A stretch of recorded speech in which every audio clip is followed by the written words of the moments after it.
Pengalaman sangat erat. Sholat berjamaah sejak kecil. Kalau Assalamualaikum.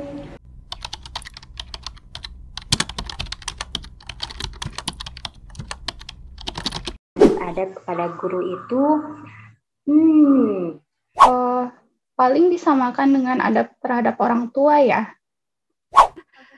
Harus lebih sopan santun lagi gitu, karena saking deketnya kadang bercandanya kan lebih gitu ya, kayak ke ayah ibunya sendiri, seperti itu. Terus guru tuh sebagai pengganti orang tua yang ngajarin mereka, yang ngasih mereka ilmu di sekolah, atau enggak kalau zaman sekarang kan via online ya, walaupun via online. Bahwa kamu harus menghormati, kamu menghargai, dan kamu harus tata bahasanya tidak bisa disamakan dengan yang sepantar atau yang di bawah. Tapi yang pasti mereka tidak boleh berkata kasar dan berlaku kasar kepada guru mereka. Nyari ilmu gitu, baiknya kan muridnya yang ke rumah gurunya. Nah itu juga aku bilangin gitu. Saya jelaskan sama anak saya keberkahan mencari ilmu adab ketika belajar itu seperti apa gitu. Pernah sih dikasih tahu cara nanyanya jangan kayak gitu. Maksudnya tunggu dulu gurunya sampai beres ngomong, baru dia angkat tangan. Kalau anak bertemu dengan guru, selalu ucapkan salam dan salim hormat kepadanya.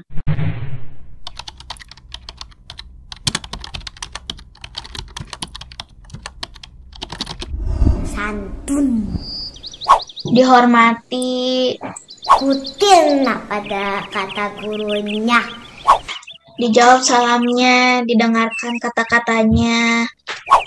Jangan sesuatu gitu, nurutin, jangan malah dibantah-bantah gitu. Ngomongnya sopan santun, habis itu nurut. Dikasih hukuman ya dikerjain aja. Kalau ibu gurunya duduk, kita nggak boleh berdiri. Harus sopan sama... Udah gitu aja.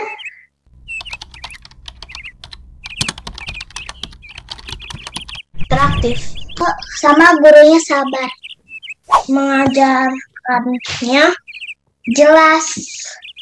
Baik hati, terus sama rendah hati.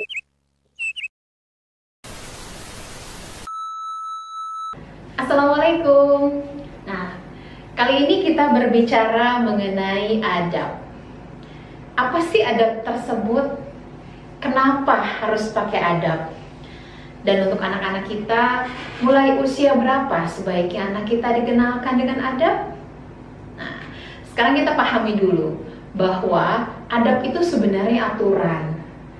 Tentu saja dalam kehidupan kita memiliki aturan, memiliki norma. Hanya bedanya adab ini disandarkan pastilah kepada agama kita, karena kita muslim. Jadi tataran aturannya menurut agama kita sebagai seorang muslim.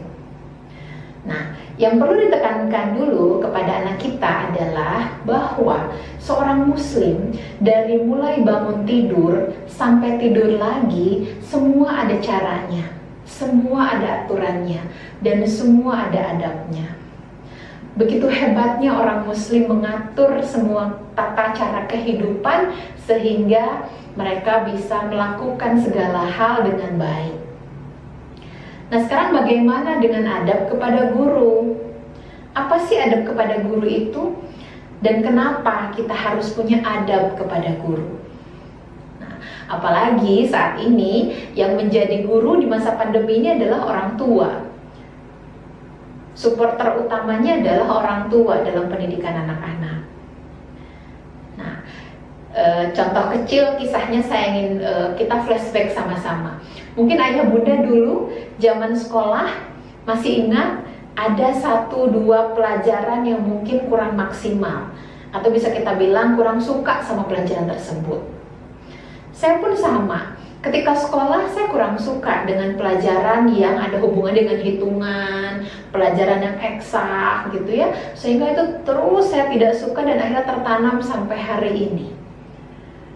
Namun akhirnya saya evaluasi, sebenarnya bukan kepada pelajarannya saya tidak suka, tapi kepada guru yang menyampaikan saat itu yang tanda kutip saya tidak suka kepada gurunya. Akhirnya efeknya apa? Berpengaruhlah kepada ilmu tersebut.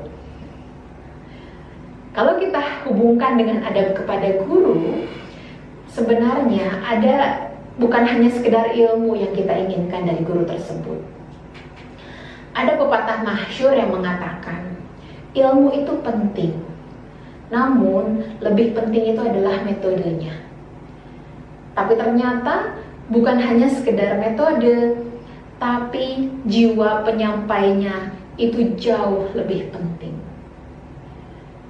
Jiwa penyampainya di sini siapa? Tentulah para guru. Yang kita harapkan bukan hanya sekedar mendapatkan ilmu, tapi kita mendapatkan metode yang beragam supaya ilmu itu kita dapatkan. Tapi ternyata ada yang jauh lebih penting, seorang guru itu sedang mentransfer energi positif kepada muridnya. Karena itu salah satu adab kita kepada guru adalah kita harus mendoakan guru kita. Sekiranya pun anak kita dirasa agak sulit menyerap beberapa ilmu, kita sampaikan kepada anak kita bahwa ini adalah sebuah proses. Ketika kita agak pusing menerima ilmu, justru itulah tanda kita sedang belajar. Dan kenapa kita perlu mendoakan guru? Ya, karena kita menjemput keberkahan dari ilmu tersebut. Ilmu yang memilikinya adalah Allah Al-Alim. Pada saat kita mendoakan guru kita, sebenarnya itu adalah sebagai cara kita mencintai guru kita.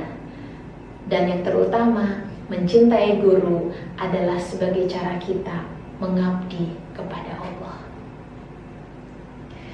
Karena itu, sebagai salah satu semangat ayah bunda yang sedang menjadi guru utama di rumah, ketika pun ada kesulitan, kita tetap berpikir positif kepada Allah. Kita minta kepada Allah diturunkan keberkahannya sehingga kita sebagai guru dan anak kita yang menerima ilmu tersebut lebih mudah dimampukan untuk menerima ilmu tersebut. Dan satu hal yang tidak kita harus jangan lupakan adalah kita minta kepada Allah, tolong tutupi aib guru kita. Sekiranya pun guru kita memiliki aib, kita minta kepada Allah, kita tidak perlu mengetahuinya. Karena yang kita perlukan adalah ilmu yang dimilikinya. Semoga bermanfaat, tetap semangat menjadi guru terbaik anak-anak kita di rumah. Assalamualaikum warahmatullahi wabarakatuh.